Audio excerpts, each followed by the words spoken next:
முதலிலெல்லாம் பகவானை வணங்க வாருங்கள் என்று அன்போடு அழைத்தவள் இறுதியில பகவான் மீதே கோபப்படுவாளாம். என்ன தெரியுமா சொல்கிறாள்?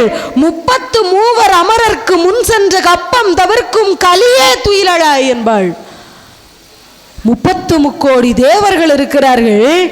அவர்களுக்கு ஏதாவது ஒரு சின்ன பிரச்சனை அது வரக்கூட வேண்டாம், வரப்போகிறது என்று தெரிந்தவுடன் பகவானே, ஐயோ என் தேவர்களை நான் தான் காப்பேன் என்று முன்னால் போய் நிற்கிறாயே.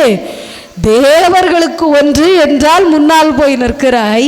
சின்ன சின்ன பிள்ளைகள், ஆயர்பாடி பிள்ளைகள், நாங்கள் எல்லோரும் உனக்காக காலையிலே உன் வாசலிலே வந்து நின்று அழைக்கிறோமே, எங்களுக்காக ஏன் வரவில்லை என்று கேட்டாள்.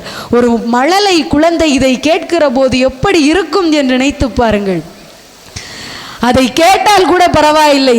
சின்ன பிள்ளைகள் ஒன்றை ஆசைப்படும், அதன் பிறகு அடம் பிடிக்கும், அதன் பிறகு கோபப்படும்.